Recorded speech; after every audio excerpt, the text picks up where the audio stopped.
yeah, it's a good thing that we can record. We're gathering in this way, and it's a way still to join the program and stay connected. So I'm so glad to see so many faces back this evening. Hello, everyone. For those of you who don't know me, I'm Stacy McClendon. I am a teacher at Common Ground Meditation Center, and had this vision for this space before the trial started, anticipating all of the tension and angst for my own heart, and wanted the support at this intersection of my relationships with people, Sangha, and the the teachings of the Buddha. And so how to be held in this place when the world is on fire, my heart is enraged, and still meet the moment with equanimity and balance and clarity and move forward and do good. So of that, the Truth and Justice Vigil was born, and I, in collaboration with Ayo Yatunde, reached out to many wise and beautiful teachers that I got to meet at the gathering for African descended Buddhist teachers a couple of years ago, the largest gathering of its kind here in the West. And Dr. Shanté Paradigm Smalls was one of the sweet, sweet souls that I got to meet and spend time with. So reached out to them, and they graciously, eagerly said yes, they would join us here. And so, so happy to have you, Dr. Smalls. Just a little bit about Dr. Smalls. They've been Buddhist practitioners, students since the age of 17, has practiced in Zen, Soko Gakkai, and has been authorized to teach in the Shambhala lineage and in Buddha Dharma for many years. Um, they are a teacher on online, as we all are now, but on Liberate, and leads a weekly Dharma gathering, which they co-founded and curated. And Dr. Smalls really has passion and commitment to teaching communities of color, LGBTQ communities, and again, at this intersection of our identities, our social identities, and Dharma. So, so, so happy to have you joining us from East Coast. A lot of those Dharma teachers, sorry, come from the West Coast. So Shanté is representing East Coast. So happy to have you, and so glad that you all are back, even though we are post verdict. This matter of our difference and distance that arises therein, particularly around race, continues to be very much alive. Black folks are continuing to be killed every day by police, and not all officers are being held accountable. So I appreciate your willingness and courage to keep showing up for practice and dialogue. And with that, I will hand it over to Dr. Shanté Paradigm Smalls. Thank you so much, Stacy, for your lovely invitation. And thank you all. It looks like I'm looking up because I'm looking at my monitor. I'm not looking at my laptop. So have my setup, my fancy setup here. Thank you all for showing up weekly or whenever you can. And I just feel so grateful to know that this space is here, and that so many of the teachers that have been on it and will be on it are people I know or respect and love.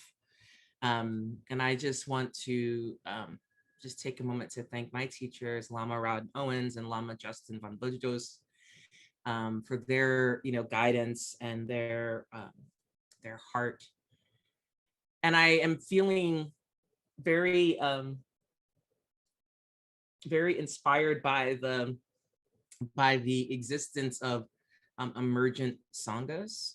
As someone who is no longer I'm part of a lineage, but I am no longer part of a center or any Buddhist organization, then I find myself practicing with emergent sanghas, a group of friends, and I practice once a month together.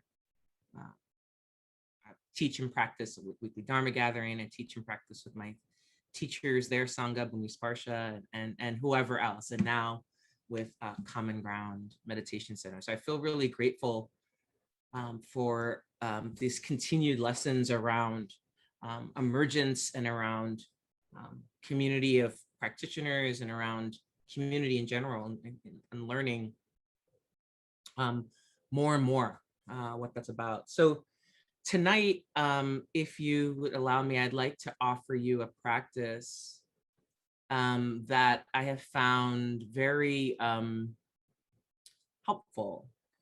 And I'll say a little bit about it, and then I can put it in the chat, and I'll also share it on screen so that people, it's a practice that I could walk you through, so you can just relax, and you can also, it's a practice where you can lay down. So if that appeals to you.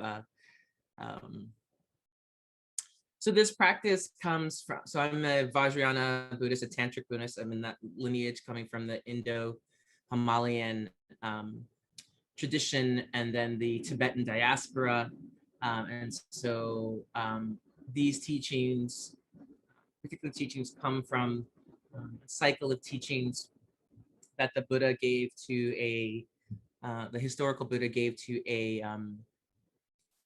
leader, a king of a certain part of Tibet, where he really saw the teachings of the Buddha being beneficial, but he was like, I don't want to be a monastic. I'm not trying to do all that.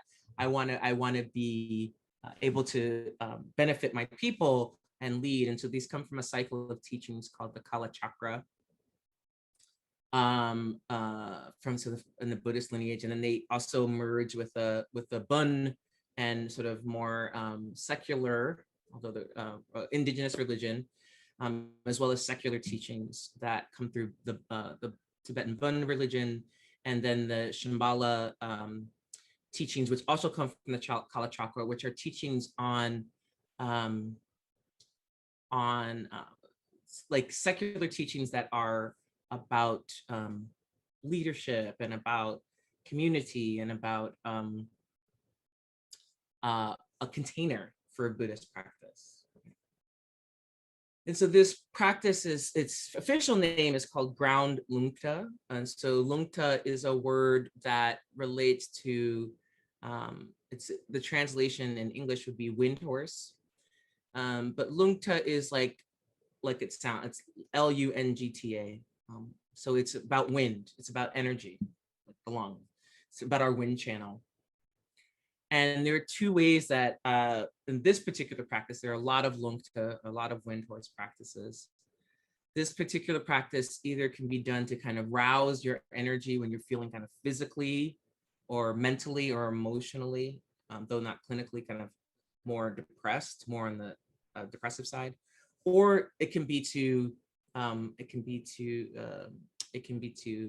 calm you if you're feeling a little bit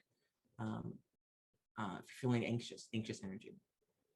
So I like to call this guided rest, and it relates to the soma. It's a somatic practice. It's a visualization practice, and it's a hearing practice.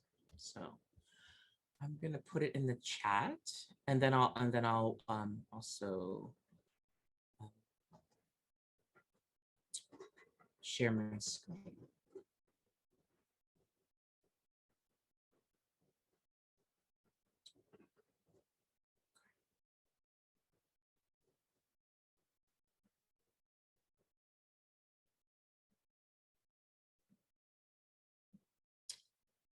Okay.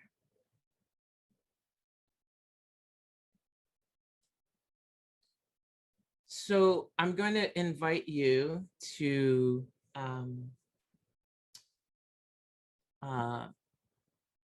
lay down if you would like, and relax, or get into any comfortable position that feels good for you, but a relaxed position. So we're not going to be doing shamatha, so you don't need to be in lotus or or diamond shape or cross-legged position, although you can. You can also stand if that feels comfortable. You can lie on your side or on your back or in your front, or you can just sit where you are comfortably.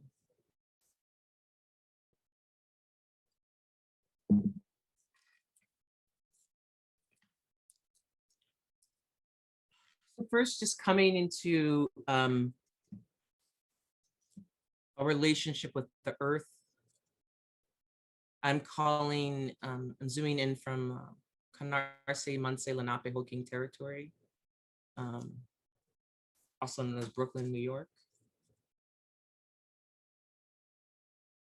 And this earth and this land is very precious to me. It's very energetic. It is one of my teachers, the land.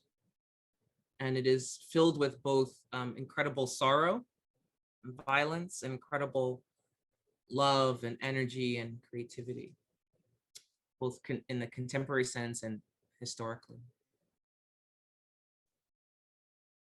And so just feeling my relationship to my feet and my seat with this land, letting gravity do its work.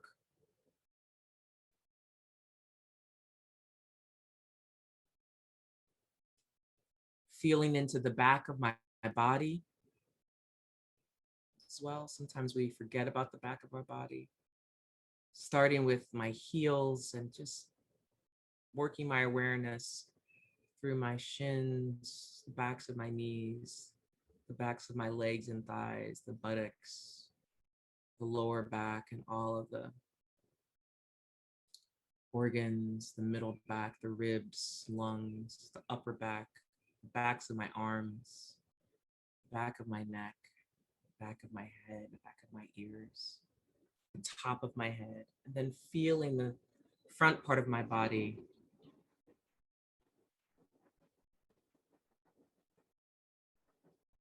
Letting the front of my body melt and be soft. And then feeling the space all around me and above me. So if the earth is mother, the sky is father and siblings, the planets, the stars, the other beings, the detritus, the meteors. And then feeling this space at this kind of bodily level, the space around me and near me and behind me and the room I'm in. And then a little bit extending outwards to my neighborhood or my town, city, and so forth.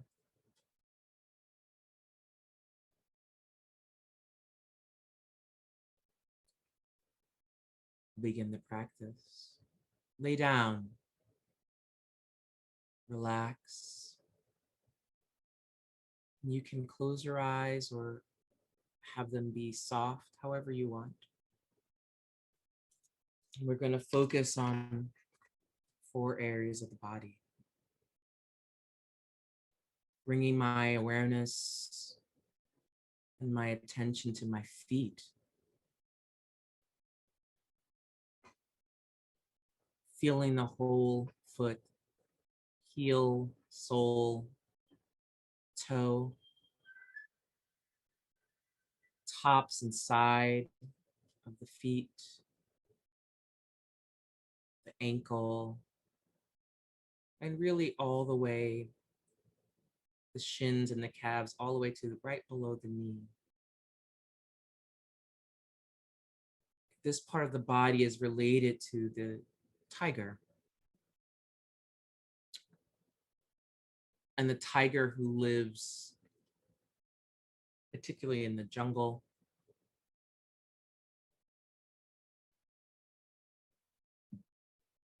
who is humble or meek, meaning the tiger knows its place. It's not trying to be a bird or a mouse or a jaguar or an elephant. It is content with its power and its ability to move through the world without causing fanfare or attention to itself. It doesn't have to say, I'm a tiger, roar. It knows its power. It moves silently on the floor of the jungle or climbing to a tree. And this part of our body is related to the principle of exertion.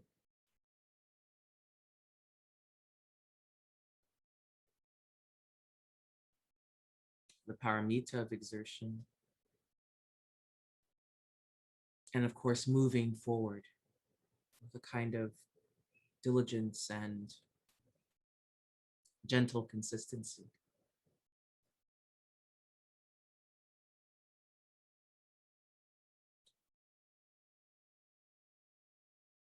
Bringing our awareness to the hara, or the middle part of our body. So our knees, our legs, our thighs, front and back. The middle body, our genitals, up to our belly. Sort of the largest part of this work, including the back of the body, the buttocks, and the lower back. All of the organs, guts, stomach, the sex organs, the small and large intestines, and so forth. This part of the body is related to the lion, but not the lion of the savannah, the snow lion of the mountain, who leaps and lives in the mountaintop, roaring and leaping with a sense of perkiness and delight. This is a white lion, like snow, the snow lion.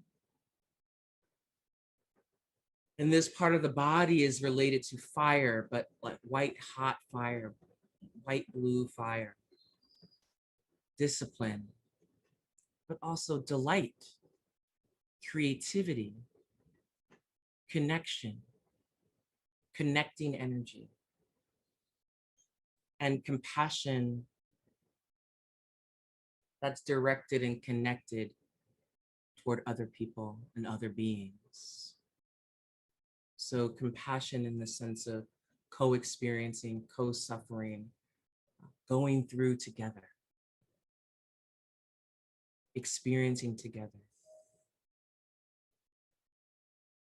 supporting one another.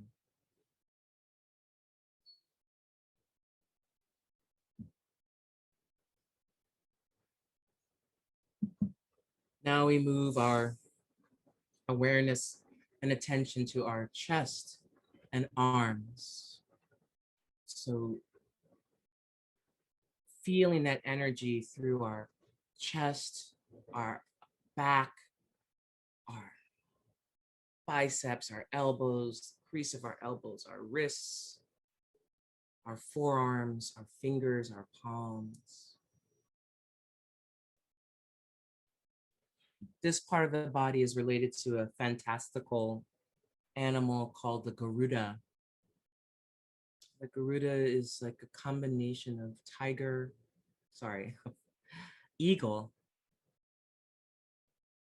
human, and phoenix, and is a bright red color, the color of blood, the color of a deep red sunset, red brilliance. And it's related to the principle of having confidence in equanimity. So the Garuda lives in the sky. It doesn't have to land anywhere. It has a bird's eye view of the stream that flows into the river, that flows into the ocean. So it understands cause and condition. It sees those things arise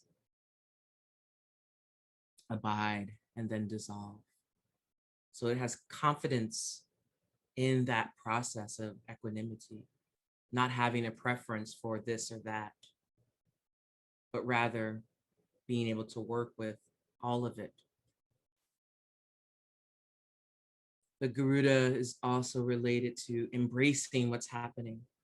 And this doesn't mean being happy about it or being sad about it or liking it, disliking it, but just saying this is happening, this is reality.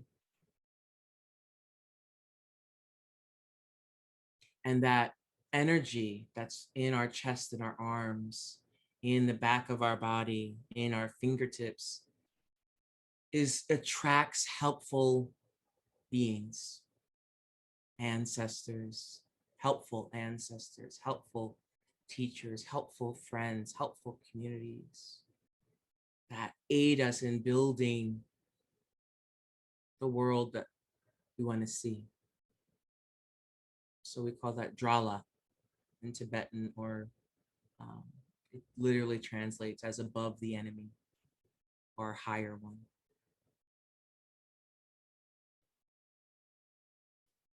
Moving energy and awareness and attention to our head and our shoulders. So the top of the chest, the top of the shoulders, the triceps, the throat, the neck, the back of the head. Almost all of our sense perceptions are in this little bowling ball on top of our neck.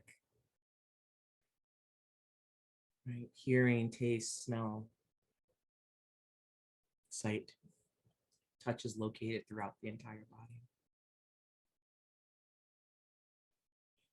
And this part of the body is related to the dragon, and the blue-black dragon.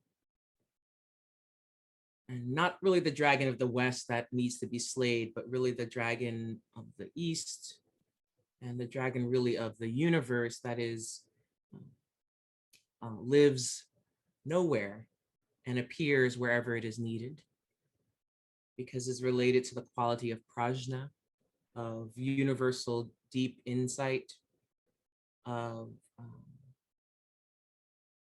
absolute wisdom, of our wisdom body and our wisdom mind that is spontaneous and arises from our practice. And this dragon is like the color of the deepest sea or the deepest space, and is related to knowledge, wisdom, riches, strength, generosity.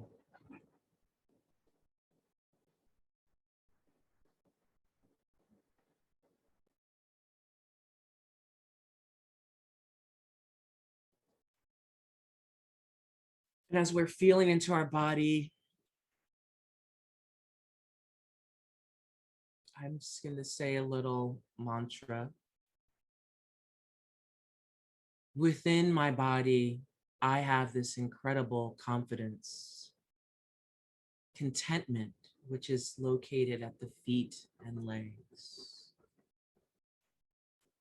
Within my body, I have this incredible confidence, joy, which is related to the middle part of our body, from our knees to our belly, front, back, and sides. Within my body, I have this incredible confidence, equanimity, which is related to the chest and the arms, front, side, and back. Within my body, I have this incredible confidence, wisdom, which is related to the head and the shoulders, front, side, and back.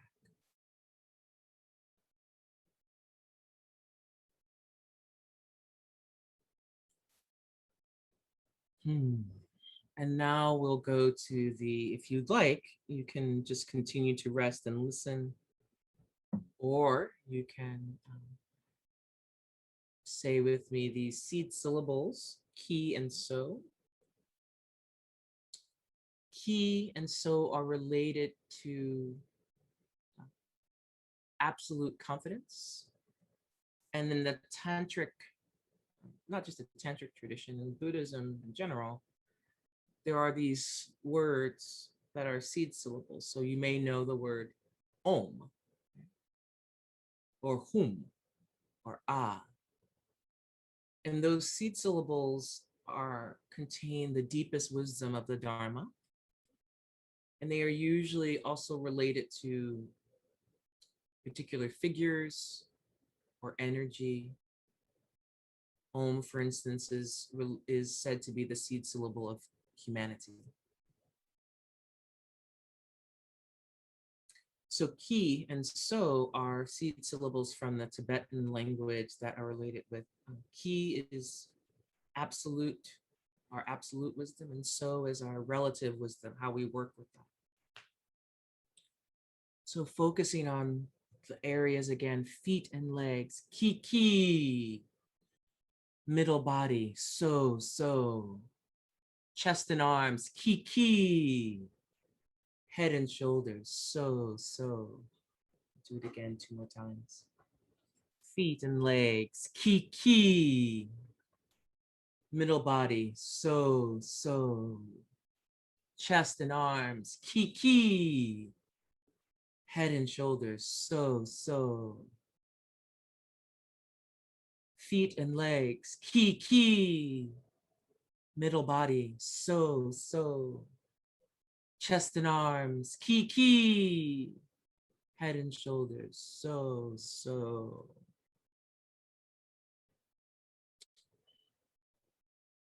Visualizing the orange tiger at your feet and legs,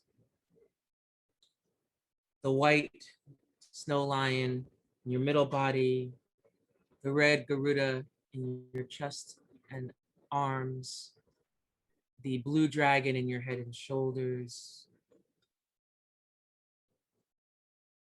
Letting them each, starting with the tiger, dissolve into your heart center, which is like a bright, brilliant sun.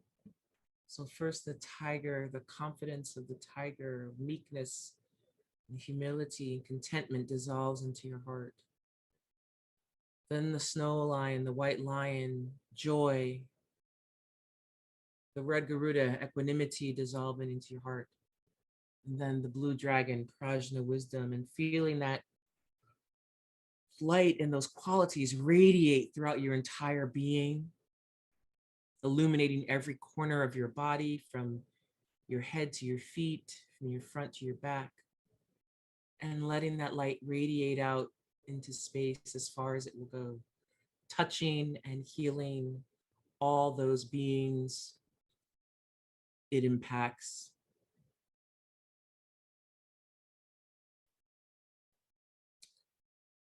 And then saying the celebratory phrase, Ashe Gyalo, which really is a cultural phrase that is a phrase of victory, achievement, of confidence, victory over aggression, victory over passion, victory over ignorance.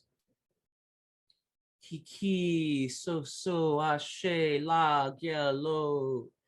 Kiki, so, ashe, la, gyalo. Kiki, so, ashe, la, gyalo. And then if you'd like, we can close just with the first part of the return, the dedication of merit. By this merit, may all attain omniscience. May it defeat the enemy wrongdoing. From the stormy waves of birth, old age, sickness, and death. From the ocean of samsara, may I free all beings.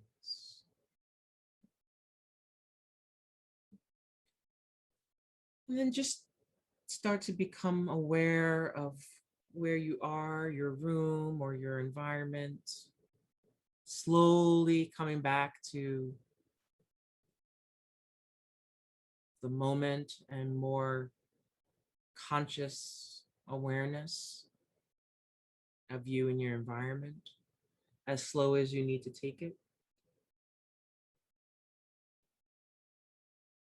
If you want or need to stretch, if you want to just feel whatever you're feeling and stay in that space, that's welcome as well.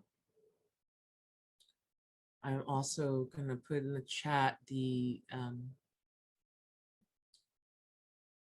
visualization, the symbols, the seed syllables of ki and so, if you would like those. And I'll also share them on the screen really quickly. Um, Sometimes people learn through various methods. So this is ki,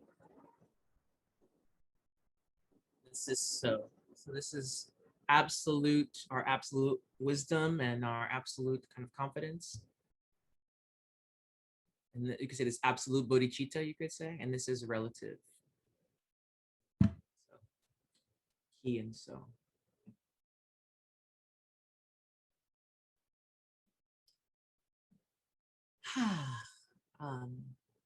So I'd like to say if this practice feels helpful and feels like something you would like to do, it doesn't have to be that long. You can kind of you can do it in the morning if you feel a little depressed or anxious, or at night, or anytime, and it can be very quick. But I like to let people fall asleep. So it's yours to practice to your or not. But I wanted to just offer that, and now I think open up to any comments or questions or experiences that you might want to share. And I'm also happy to talk about how this can help in relation to work that we or one may be doing, because body-based practices help to process work that we're doing, and trauma or vicarious trauma, like we've all experienced when we hear about or watch videos or whatever, or experience state violence and violence that is encouraged by white supremacy. The body takes a longer time to process than the mind. It moves at a different pace. So these body-based practices can help us get in touch. That can be it can be a double-edged sword, but it helps to move some of this through our somatic experience, and it helps to balance the parasympathetic and the sympathetic nervous system, so that we're not always in fight, flight, or freeze.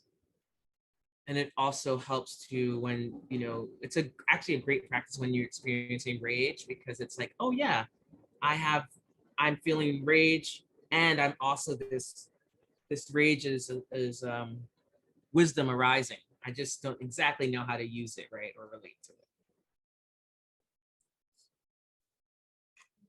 So I'm here for you.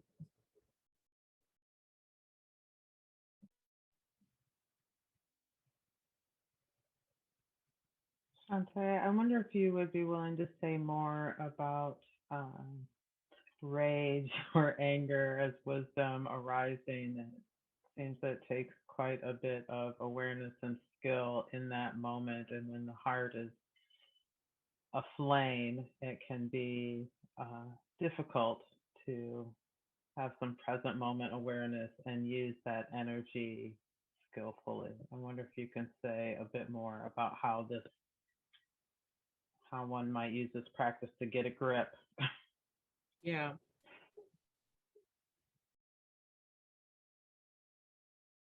So there are many great teachings on using the energy of anger and rage. If I may, Lamarad, great book, Love and Rage, using anger. It's right over here. It's like using anger to wake up, something like that. So Love and Rage is a great book, and there are many also traditional teachings, particularly in the tantric tradition, on this energy. But in fact, it's related to this practice of wind horse, not this particular individual practice, but the principle of wind horse, which is generally learning how to ride the energy that's arising and not have it kind of ride you into the ground. So I think it's a very different kind of model than trying to either repress your anger, which can lead to anything from depression to physical illness, emotional illness, mental illness, headaches, or a disassociation. So there's a model, particularly in the West, of trying to repress anger or control it and then use it as a weapon, right? Where you're just a wild horse kicking everyone in the head. But this practice and other practices are about relating to what's arising and thinking of and relating to anger as a natural energy source. And anger is an emotion that we are meant to feel and experience. And it is often likened to fire. So we know fire, if we didn't learn how to use fire properly, we wouldn't be here. But also we know fire's destructive possibilities. So anger and even rage itself is neutral. How do we use it? How do we relate to it? And this question of skillful means is a very serious one, and it's not something that can be taught. It has to be learned. It can be pointed out, but not taught, as they say. Because we each have to learn through our own embodied experience how to relate. For some of us, anger is very scary. For some of us, it feels very powerful. For some of us, it feels both of those things. Some people have really no relationship with anger. Some people's relationship with anger is too intimate. And so there's really a holistic relationship that we have to develop with all of our emotions and energy states. And something that I see happen as a Dharma teacher, as a Dharma practitioner, as a Dharma student, as a human being, particularly in the West, particularly in a lot of white-dominated Dharma spaces, is that there's this idea that being a practitioner means being nice. My experience is that kind and nice are very different. Kindness sees the whole picture. And sometimes kindness I think of kindness as a synonym for love. And kindness is sometimes a very firm no. Like a parent stopping a child from walking into oncoming traffic. And that's not, sweetie, don't do, it's firm, it's deliberate, and it's sometimes even loud. And so if we don't relate to the energy of anger, we can't actually wake up. Because we have to be able to use whatever we're given as a tool to wake up and help others to awaken.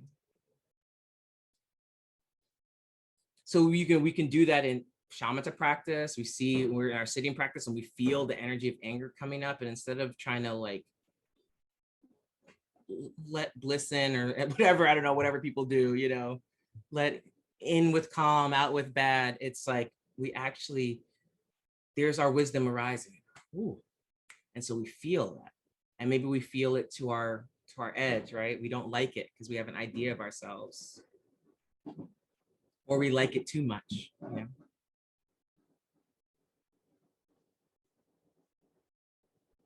And so it's an energy we have to learn how to ride, and we have to develop a relationship So a relationship that's healthy is not one of dominance or one of over reliance. It's one of mutuality. So we don't want to be afraid of our anger, and we don't want to weaponize it. We want to relate to it, because underneath every emotion, particularly when people say like negative emotions, right, is wisdom, is trying to get out, and it's using whatever root it has to get our attention. And so this worldview comes from my training in Tantra, which is that everything is used for, everything is sacred. Everything is used for awakening. And it can be quite dangerous. So we have to ground ourselves, right? Ground ourselves in the earth, ground ourselves in our practice, ground ourselves in a community, ground ourselves in the Dharma, ground ourselves in a relationship with a teacher, so that we're not fooling ourselves and thinking that we're doing something when we're actually causing trouble. And how can we test this? Well, we can see how it goes, how are our relationships when we work with anger? How do we, when it arises, what do we do with it? I can tell you, I've experienced this all the time in work. And I can, I experience this rage around structural and systemic white supremacy that is so pronounced in my work, and the bullshit that that happens to me, but really actually that I see happen to a lot of other people, particularly Black women. And as a trans person who's masculine of center, I get a lot of leeway. I mean, it's interesting. I benefit from masculine, even though I'm not male or a man. I benefit from masculine privilege. I mean, it's very different than the Black women I work with and how they're treated. And the kind of the anger, I'm constantly the angry Black person, and I feel it in my body, and that's not even to speak of the violence that I see from the police, that I've experienced, that my brothers have experienced. The way that cops terrorized us in our lives. And so the practice is not denying these things as factors, but not letting the anger burn me up.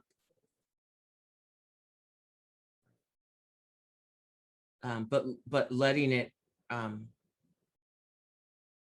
reveal and refine me. And so that's slow work, that's hard work. That's not only in a Dharma, that's not work only done in a Dharma setting, So I think, that's what I would say on that. And because at first, to me, when we start to work with strong emotions, we first have to ground in our body and in our experience and our reality. Yeah.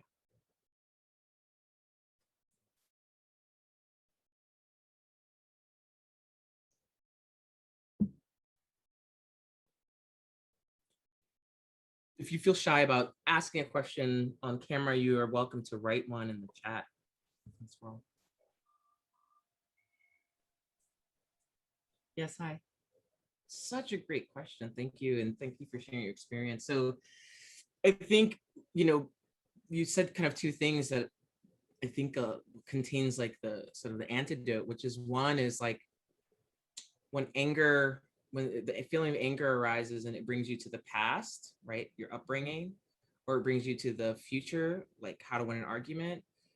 Grounding in the body helps you to come into the present and just feel that energy of the anger, right? Before trying to kind of rely on a habitual pattern, right? Or that was taught to you as a young person, or to rely on a habitual pattern that makes you feel powerful, right? And so for just feeling it in, like going, like saying, okay, head, I know you're there and you're ready to, the mind is job, the mind's job is to find and solve problems. No problem, right? That's what it does. That's like it's, you know, let it do its job. But it's like, but okay, you don't have to, this is not for you. And it's not exactly the brain, but it's not, but come back, bring it back into the body. Because you can kind of feel that, like whatever you feel, right? However that feels for you, you know, that familiar feeling. And maybe come back and bring it in, come back into the body and locate where you're feeling anger in your body. And then what that is bringing up for you. It may be fear, it may be sadness, it may be a feeling of helplessness, it may be frustration, it may be violence, whatever. But right. And then on the kind of more conceptual side or theoretical side, in terms of skillful means, like how we work with difficult emotions, so the four karmas of skillful means, the first one, the last one is what you said. The last one is cutting or destroying or kind of reorienting with a, you know, the first one is pacifying. First, we have to pacify ourselves, right? To pacify the wildness in our mind. That's what sitting, that's what basic sitting practice is for. Passive, you know, stabilizing, clarifying, and strengthening the mind so that when something, that everything doesn't send us into a wild tizzy. So the first is pacifying. And once and I would say 85-90% of situations can be dealt with first bringing the temperature of things in ourselves with others down. Bringing that down produces clarity. Bringing the high, you know, energy down begins to produce some clarity. And the second of the skillful means is then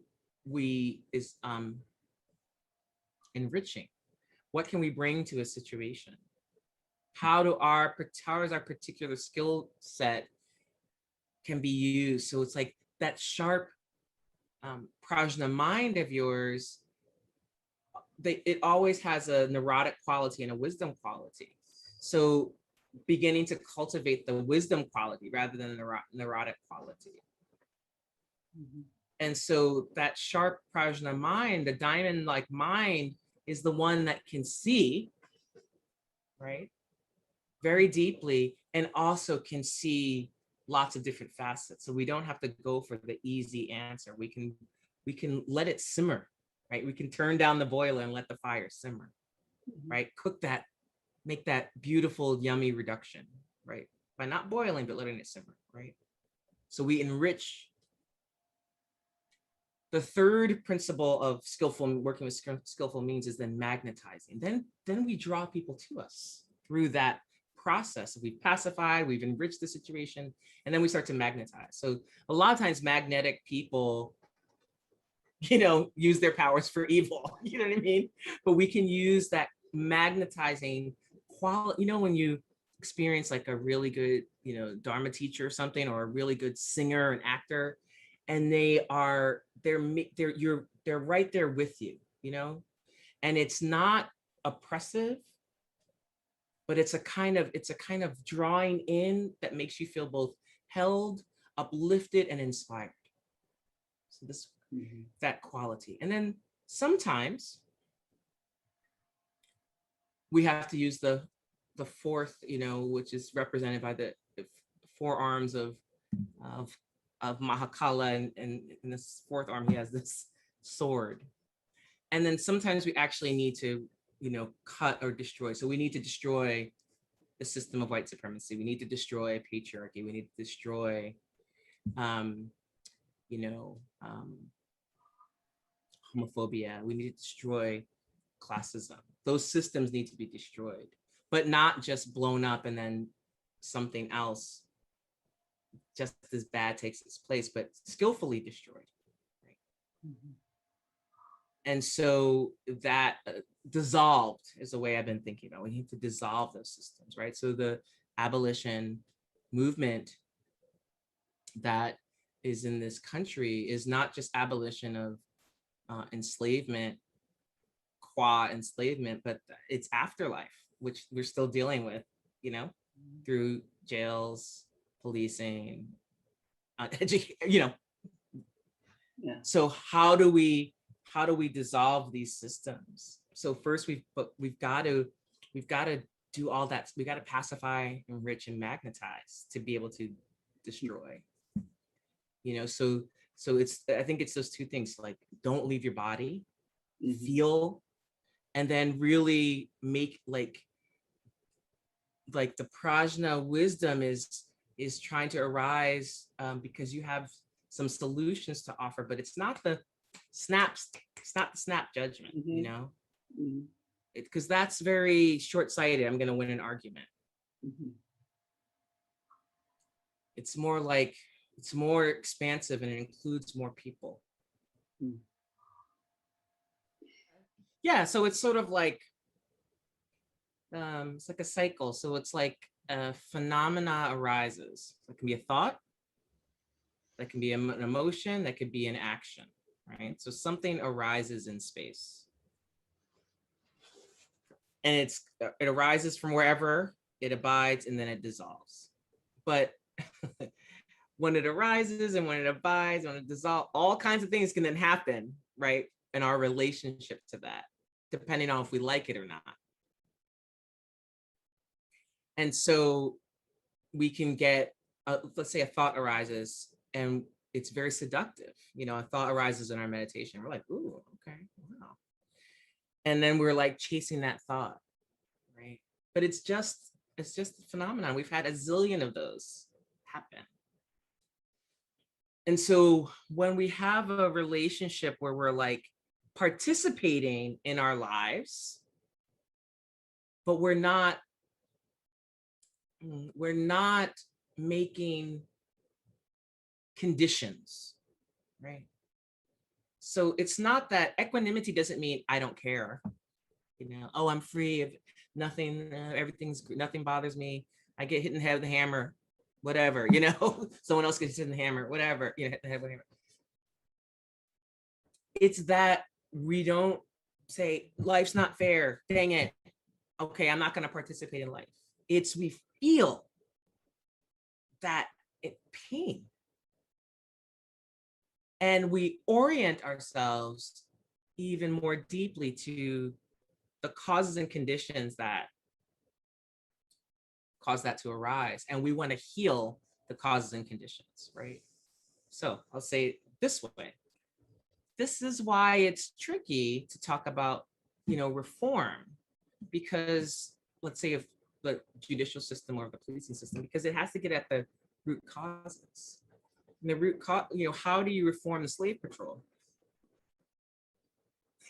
that has never stopped being a slave patrol, and just incorporate it, like, you know, it was a way for historically in the US for the Irish in particular, and then Italians, to prove that they were white.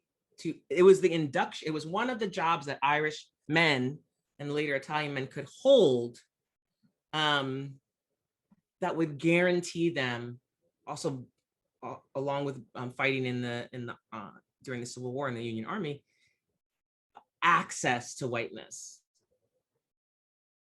You know, you can read about it and how the Irish became white. You can read about it.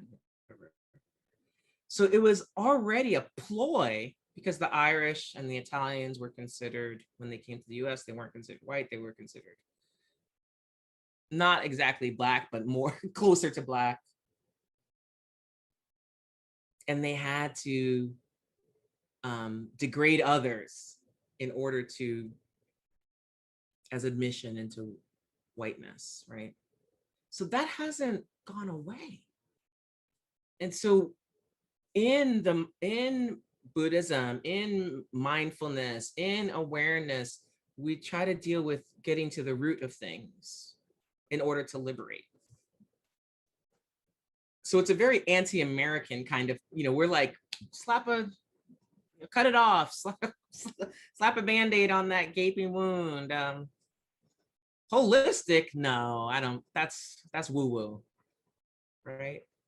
Looking at a whole system, no, that's, how am I gonna make money off of that?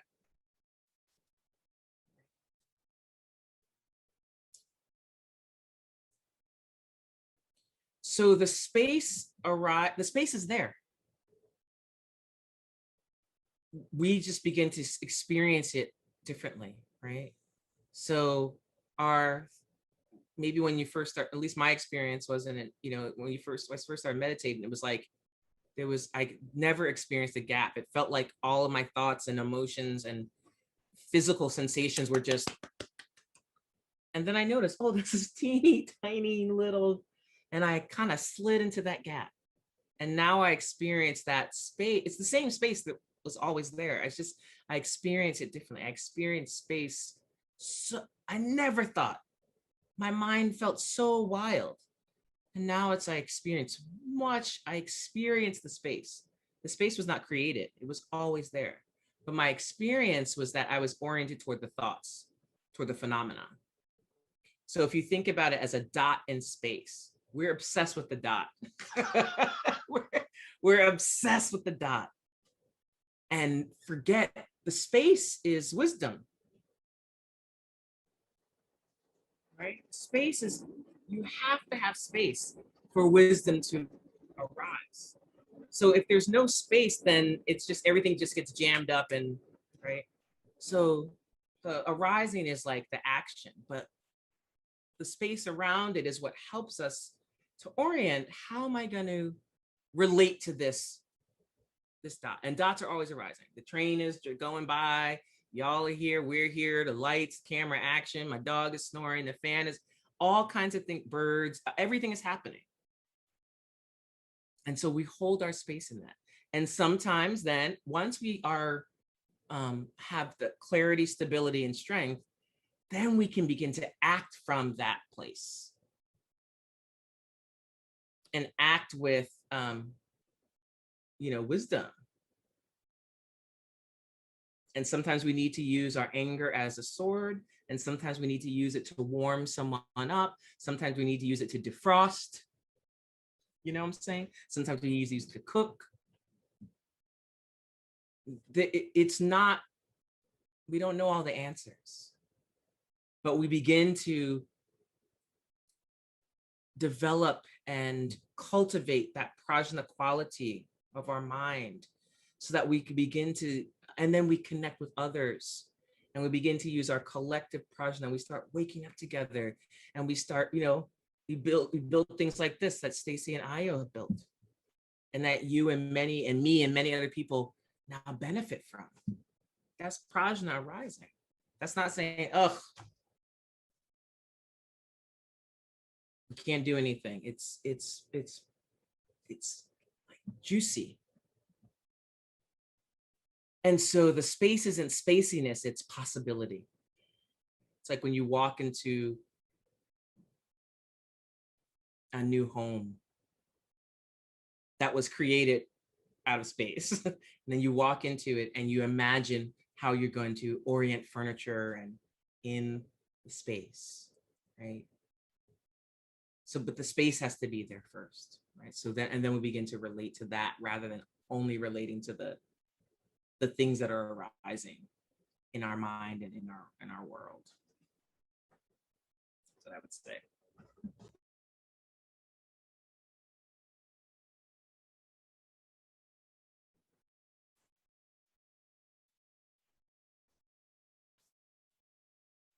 I also want to encourage people to be, gentle with themselves. So sometimes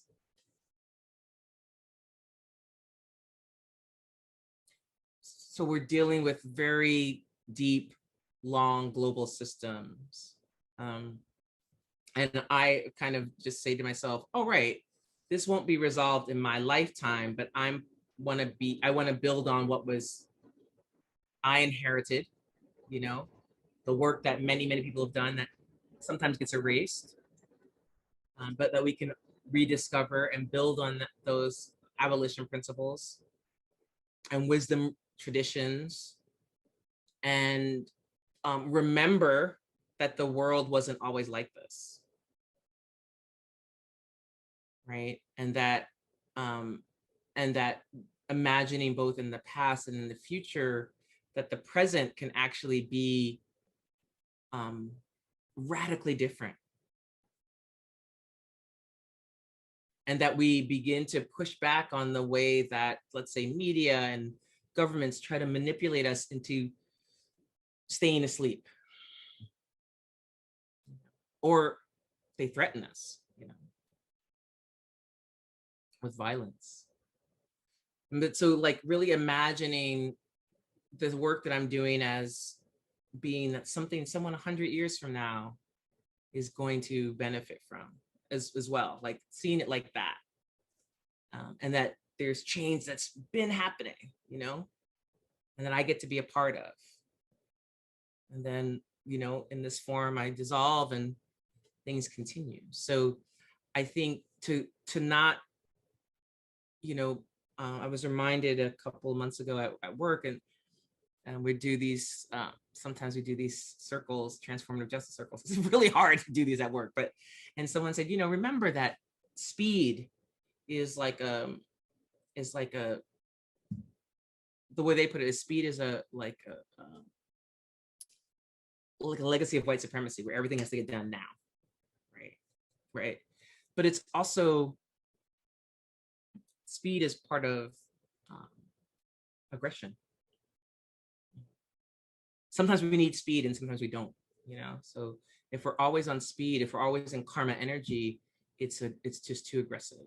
We're a very karma country. Do, no rest, no space, right? Only arising, only action. And that doesn't, that's not how relationships work. That's not how the body works. It's not how movements work. So sometimes it feels like the violence of the structure is because it's always there, that we have to be, but we also have to build structures that can push back and dissolve the harmful structures. And so we need each other, to do that.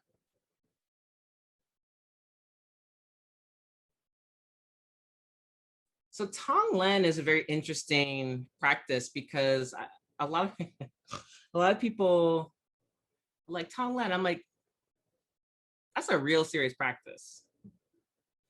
So, I mean, it's different than Maitri, right? So, Maitri, loving kindness. And in many ways, that's like kind of sending loving kindness. But Tonglen practice is really about, in my experience, my view, is really about walking through hell together, right? Because because compassion in English literally means co-suffering. So, I mean, a lot of times people think in other religions, like, oh, that compassion, man, but it's the same in Buddhism, it's the practice, the main practice of the bodhisattva, of the awakened being, is to take on the suffering of others so that they may take on the suffering of others in this life and every life before and every life since, so that others may achieve enlightenment and wake up before you. And so Tonglen is one of these practices that really came about through the Tibetan tradition. But Longchenpa, they came about through these Lojong. I'm getting ahead of myself. They really were kind of like solidified through the Lojong practices, but they really come out of these practices that were written about in the way of the Bodhisattva by Shanté. And so, and he, when he's sort of like a misogynist weirdo, but when you read the poetry of the way of the Bodhisattva. He's like, why did I say yes to this? So the Tonglen practice is, very interestingly, also a body and visualization practice that first begins with phenomena, environmental, just feeling the feeling of hot, cloistered, claustrophobic, choking, kind of like, and then feeling the antidote to that. So free, fresh, light, right? And then you get more specific with specific instances, people, you can add, yourself, and then larger groups. So it's really a practice that requires first stability, clarity, and strength. And you bracket that particular practice with sitting on either end. That practice actually Tonglen can be very upsetting. But it also can be a practice that can help you process some rage and anger in an embodied way, because it is about like breathing it in, imagining that it's transformed through the compassion that exists in your body, and then breathing out the solution, not just for yourself, but for those impacted and for the world.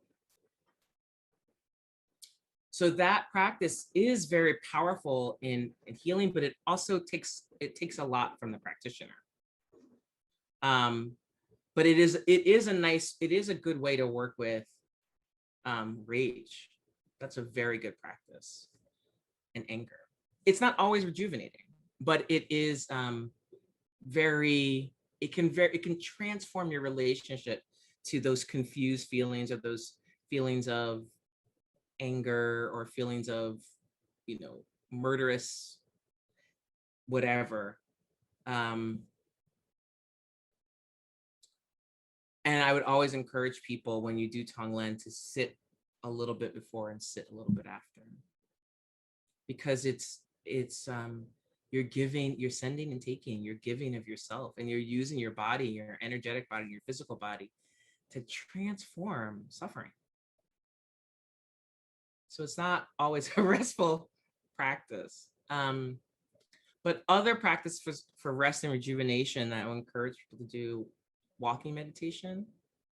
So being out in nature, for me, is like, it's just like I'm plugging into the source. So really, I know it may sound a little woo-woo, developing deepening our connection with the earth, and deepening our connection with the other beings. So I think walking meditation can be very rejuvenating, because the focus there is on just the feeling of the legs and the feet as you're moving through the world, and you're kind of you're taking it in, and you're just enjoying it. Particularly if you have a kind of green space, but even if you don't have that, just some of my best walking meditations has been in cities with incredible architecture.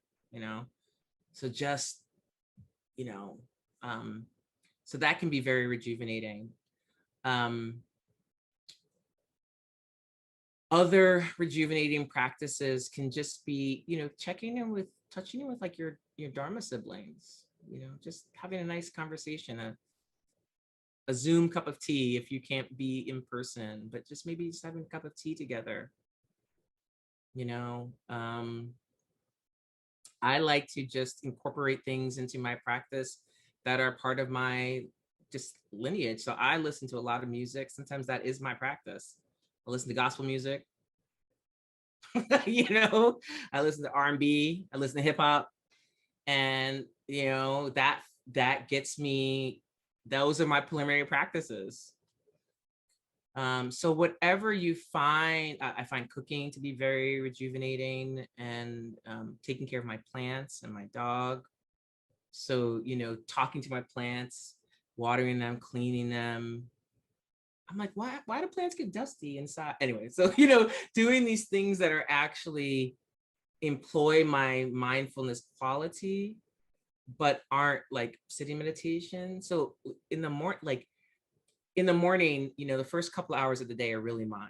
So it's like I have a whole routine, and I make, my chai and my water and open my shrine for the day. And those kinds of things make, I'm very into order, and, and I try to use my neurotic cleanliness as a as a mindfulness practice, where I'm like finding joy in those things. So though I find those things incredibly rejuvenating. Like, just, I'm like, I'm drinking fresh water. I just bought these, I don't know what they're called, but they're these Japanese charcoal.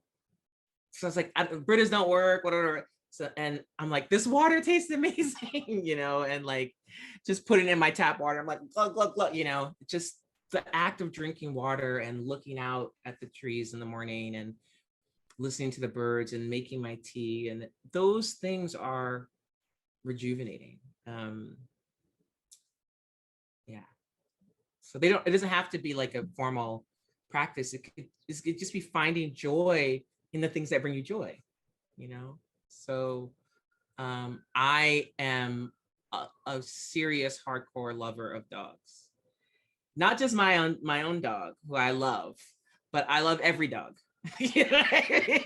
So it's like, in the mornings when we're out in the dog, we're out in the park and we see all I'm just like, I'm in heaven, and I really feel a sense of, I feel so connected to the reality of bodhicitta, right? That of enlightenment, because I see there's a dog that is a fear aggressive dog, Mika. And I have who's also a pit bull mix. And I have a pit bull who's a therapy dog. She's very good. Her bad qualities are that she likes to murder squirrels. Okay. But other than that, she is an amazing, very good with humans, all animals. She's not squirrels, cats. But I had a dog, Talopa, who I named after, anyway, it was my fault naming him that, because he really taught me a lot of lessons, like the great Mahasiddha Talopa. And he was a fear aggressive dog. And through the relationship with that dog, I learned a lot about my own neurosis, about my ego, about what it really takes to help a being heal from trauma. And this dog, Mika, her owners are like, everyone sees her and thinks she's so bad. I was like, I can just clearly see she's fear aggressive. She's like, my dog like shakes her head and Mika starts going crazy, and I can see her suffering.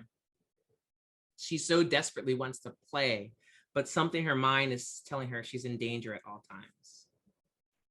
So we've, over a year or two, have developed a relationship, and now she comes really close to us. She tried to bite me today, but I just stood there, and then she was like, rolled on her back. I was like, girl, you don't know what you're doing. You're confused. But I was like, I identify. I've been there. I want to be close to you, but I want to bite you.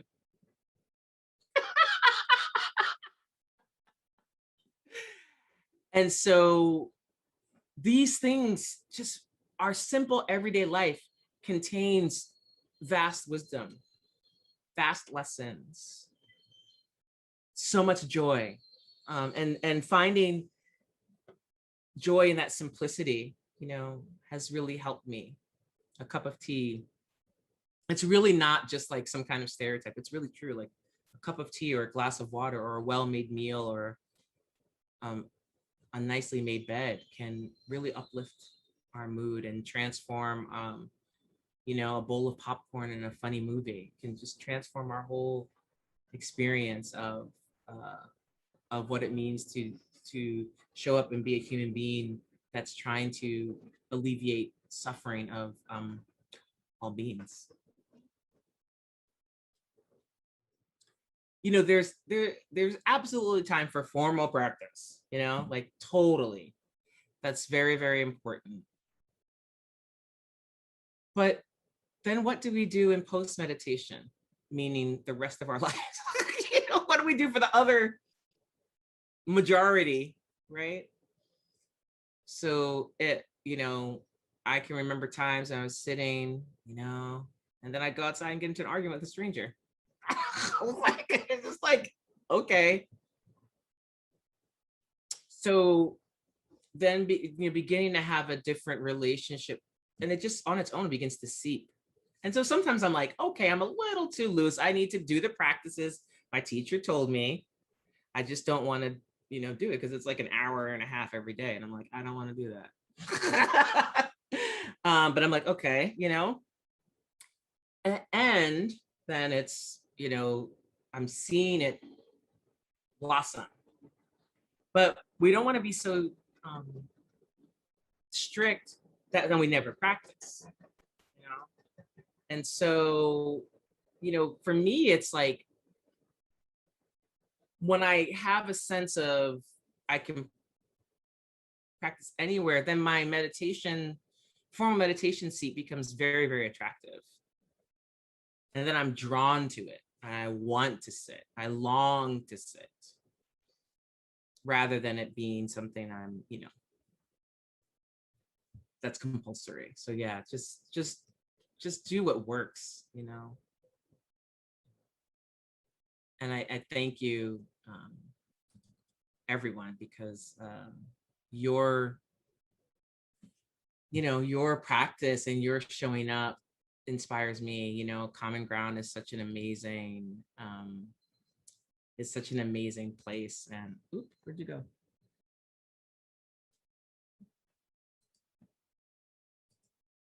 I lost y'all for a second. These computers, like and it's really inspiring to me that this work is happening, and so much amazing work is happening. So thank you all for your practice, and thank you for hosting me. I hope to miss Minnesota.